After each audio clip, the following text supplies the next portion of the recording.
Hi everyone, welcome back to Aquapoise classes. हम हैं अपने सीरीज में ये जर्नी में जो कि जाती है सीयूईटी की तरफ। So this is mission CUET 2024, where अगर आपके पास इकोनॉमिक्स है तो हम यहाँ पे पूरा पूरा कोशिश कर रहे हैं और पूरी पूरी एफर्ट कर रहे हैं कि आप इकोनॉमिक्स में अगर आप सीयूईटी देने वाले हैं तो आपका 100 परसेंटाइल कैसे आए, उसी की डायरेक्शन में हम लोग मेहनत करे हुए हैं। एंड आज हम आ गए हैं डे 3 पे। So I am Surbi Gupta. Welcome back to Equipoise classes again. And guys, आज है डे 3। जैसे कि मैंने कहा, ये वीक चल रहा है, नेशनल इनकम वीक है ये हमारा। और नेशनल इनकम वीक में आज हम डे 3 यानी मिड वीक पे आ चुके हैं। अभी तक हम 4 questions each day 1 and day 2 करते हैं। आज पार्ट 3 है, डे 3 है, आप इसे कुछ भी बोलिए। So let's just quickly begin and I really hope you guys are enjoying this series. I know अभी 2 ही दिन हुआ है। सो जो भी फीडबैक हो आपका प्लीज कमेंट सेक्शन में जरूर लिखिएगा and get to know me. So you can take a pause. 2 दिन से वैसे मैं खुद को इंट्रोड्यूस कर रही हूँ, लेकिन फिर भी आप रुक के एक बार इसे पढ़ सकते हैं, जान सकते हैं। कोई क्वेरी हो, कोई डाउट हो मेरे बारे में, बिल्कुल कमेंट सेक्शन में फ्रीली पूछ सकते हैं। इसके बाद आप देख रहे हैं मेरी सीयूईटी स्कोर कार्ड। सो मैं ये सीयूईटी जो एग्जाम है इन यूनिवर्सिटी एंट्रेंस के लिए, पहले बोर्ड एग्जाम के मार्क्स कैलकुलेट होके लग जाते थे। 2022 में सीयूईटी आया एंड 2023 में भी हुआ। अभी तक 2 साल हुए इसे। 2023 में मैं भी अपियर हुई थी इस एग्जाम के लिए एंड डोमेन सब्जेक्ट इकोनॉमिक्स में you can see I score 100 percentile, where my total was actually 200 out of 200। So आप मुझ पर ट्रस्ट कर सकते हैं guys. Agenda as usual, previous year question solve करेंगे, टिप्स एंड ट्रिक्स सीखेंगे, एलिमिनेशन टेक्निक सीखेंगे, एनसीईआरटी की इंपॉर्टेंस जानेंगे और जानेंगे कि एग्जामिनर क्वेश्चंस कैसे बनाते हैं। ये रहा सिलेबस cuet.samart.ac.in से आपको मिल जाता है। ये आपका सिलेबस है यूनिट 3 का। यहाँ पे 10 यूनिट्स होती हैं। हम अभी यूनिट 3 यानी मैक्रो इकोनॉमिक्स जहाँ से शुरू होती है वो यूनिट कर रहे हैं। बुक या मेन सोर्स रहेगा आपका introductory macro economics class 12th NCERT. It's a must. Okay, Then let's go to our first question. Day 1 अगर आपको याद हो, मैंने आपको कहा था जीडीपी डिफ्लेटर बहुत इंपॉर्टेंट कॉन्सेप्ट है। इससे क्वेश्चन आता ही आता है, हर ईयर तो आ ही रहा है, हर स्लॉट में भी आता है and it actually plays a critical role. So you see, उस टाइम हमें उस क्वेश्चन में नॉमिनल जीडीपी दिया था। नॉमिनल जीडीपी को गाइस हम लोग लिखेंगे कैप्स में जीडीपी एंड रियल जीडीपी को हम लिखेंगे जीडीपी। ठीक है। सो हमारा जीडीपी डिफ्लेटर का फॉर्मूला क्या हो जाता है? जीडीपी परसेंटेज टर्म्स में अगर होता है अपॉन जीडीपी इंटू 100। ठीक है। तो यहाँ पे हमारा जो जीडीपी डिफ्लेटर है दैट इज 150। ठीक है। सो बेसिकली आपका जो जीडीपी डिफ्लेटर है 150 इज इक्वल टू आपका जो नॉमिनल जीडीपी है दैट मीन्स कैप्स जीडीपी, ये है आपका 3300 अपॉन रियल जीडीपी, यानी स्मॉल में लिख देती हूँ। रियल जीडीपी आपको निकालना है, real GDP into 100। So let's just solve this guys and ये क्या हो जाता है आपका, आप अगर देखेंगे यहाँ पे, सो इसको अगर आप छोड़ भी दें ओवरऑल, आपका जो जीडीपी डिफ्लेटर है, अगर मैं जीडीपी को यहाँ लेके जाऊं और 150 को नीचे लेके जाऊं, तो बेसिकली जस्ट अंडरस्टैंड दिस कि ये परसेंटेज टर्म्स में भी नहीं दिया है आपको कहीं भी जीडीपी डिफ्लेटर जो आपको नंबर में बोला जा रहा है 150, लेकिन इंटू 100 ये होता है। आपको नॉर्मली लेते हैं हम लोग इसे ऐसे। तो हम जीडीपी की बात करेंगे यहाँ पे। आप ये चीज इधर ले आइए नाइस एंड इसको नीचे ले आइए। सो आपका जो जीडीपी है, रियल जीडीपी आ जाता है 3300 upon 150 and into 100। I think अभी हम रखते हैं यहाँ पे, देन लेट्स सी ऑप्शंस देख के कि परसेंटेज था या नहीं था guys. So let's say 100 zero से जीरो कट गया है एंड 2 ज़ा 30 2 ज़ा 30। सो यू कैन सी जीडीपी जो आ रहा है आपका, रियल जीडीपी जो है आपका, that is coming out to be 2200। अब ऑप्शन देख लेते हैं। 2200 करोड़ पहला ही ऑप्शन है। एनसीईआरटी में देखेंगे फॉर्मूला दिया है, caps GDP stands for nominal GDP, small GDP stands for real GDP, that means nominal upon real and percentage term में nominal upon real into 100%। Okay, then let's move to our next question. Which of the following explains the concept of depreciation? So concept of depreciation, it is there in the NCERT in this particular unit. So you see first of all कि क्या क्या आपको दिया हुआ है statements. An annual allowance for wear and tear of capital good.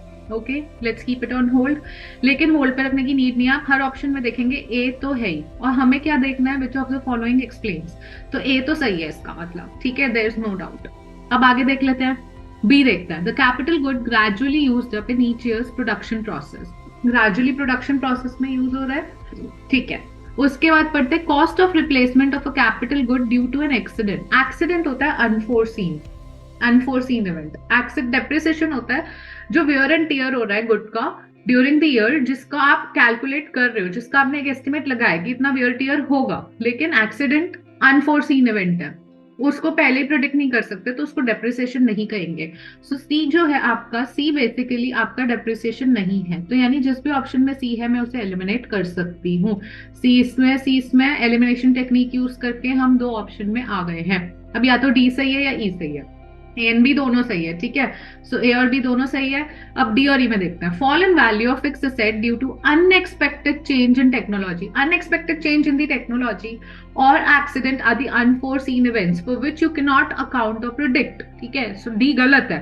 Then cost of good divided by number of years, ये depreciation होता है। डेफिनेटली अगर आप 50,000 का गुड लिया है और आपने 5 साल उसको यूज कर लिया है, तो आपने बेसिकली जो आपका कॉस्ट ऑफ गुड है divided by the number of years of useful life, कितना यूजफुल लाइफ चल रहा है, वो आपको बता देता है concept of depreciation. So A, B and E are the correct options, which means option C आपका सही है। अब देखते हैं एनसीईआरटी डेप्रिसिएशन के बारे में क्या बोलती है।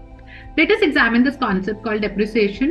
Let us consider new machine that a firms invest in. This machine may be in service for next 20 years, after which it falls into despair and needs to be replaced. यानी एक machine ली आपने और ये machine आपने basically गाड़ी ली, for example मैं आपको example देती हूँ। आपने एक कार ली और वो कार आप एक्सपेक्ट कर रहे हैं कि 10 साल चलेगी, ठीक है। उसके बाद फिर आपको नई कार लेनी होगी। Then what are they saying, replace production process. Okay, we can now imagine as if machine is being gradually used up in each year's production process, and each year 1/20th of its original value getting depreciated. Similarly, आपकी गाड़ी जो है वो आपकी गाड़ी जो आपने ली है, you just think कि आपकी वो गाड़ी 10 साल चलनी है, आप उसको यूज कर रहे हैं, चला रहे हैं, तो उसकी वैल्यू थोड़ी कम हो रही है। हर साल 1/10 वैल्यू घट रही है, तो 1/10 डेप्रिसिएशन हो गई जितने की भी आपने गाड़ी ली है।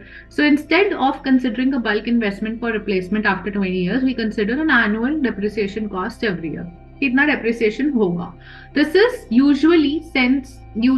तो आप यहाँ पे देख रहे हो production process and just see the lines guys, machine is gradually used up in each years production process. Can you see this line everybody? Can you see this line? And now see the option. The capital good gradually used up in each year's production process. See the B line और NCERT की line देखो, gradually used up. Exactly paragraph में से depreciation की line उठाई है इन्होंने, ठीक है। Then पहली लाइन क्या थी, annual allowance of wear and tear, cost of good divided by number of years. तो ये चीज यहाँ पे क्लियरली बोल रहा है कि this machine may be in service for next 20 years आपने जो लिया, विच मीन्स कि उसकी वैल्यू 1/10 कम हो रही है, 1/20th। इसका मतलब cost of good divided by number of years सही है। Okay, this is usual sense in which term depreciation is used and okay, so this is a particular life of capital good like 20 years in our example.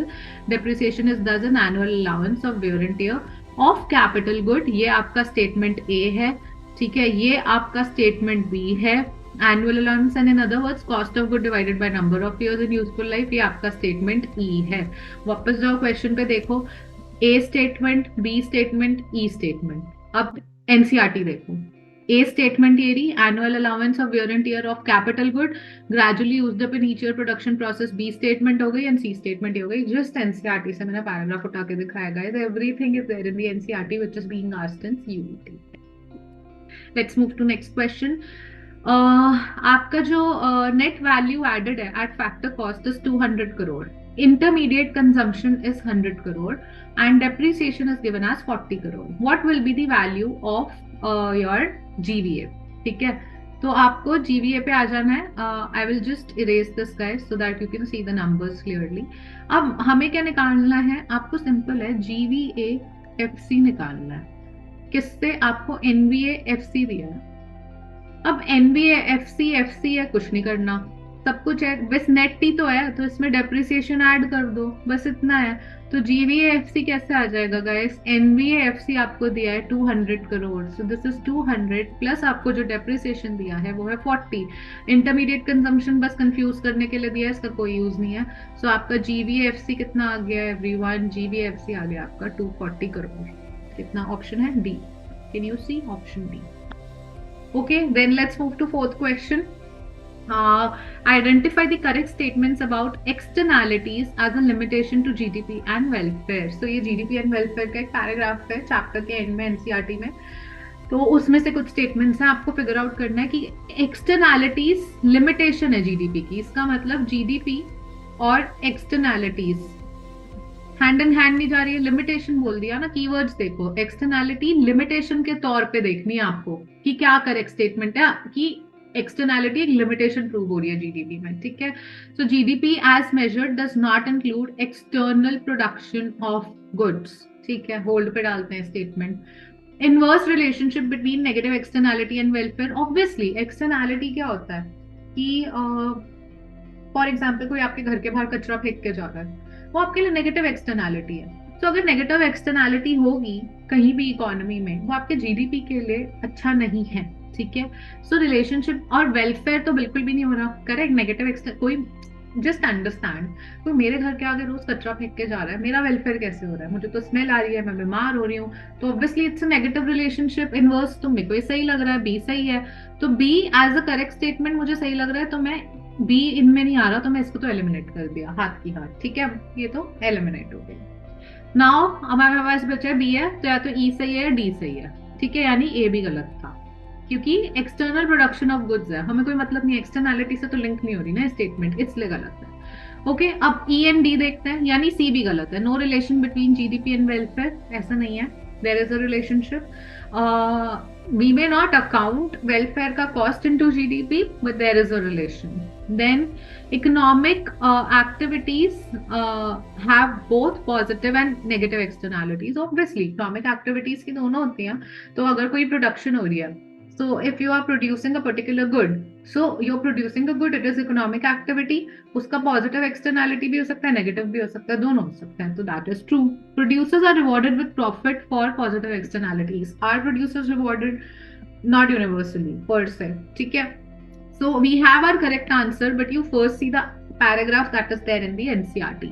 Externalities refer to the benefits or harms. So benefits अगर होगा तो positive है और harm होगा तो negative है। A firm और an individual causes to another for which they are not paid और penalised. Externality for which they are not paid नहीं होते। सो आपने ये देखा, producers are rewarded with positive externality, benefit था पॉजिटिव, उसके लिए रिवॉर्ड नहीं मिलता, ठीक है, तो that means the statement is wrong. अब आ जाते हैं नेक्स्ट पे। Externalities do not have any market in which they can be bought and sold. For example, let us suppose there is an oil refinery which refines crude petroleum and sells it in the market.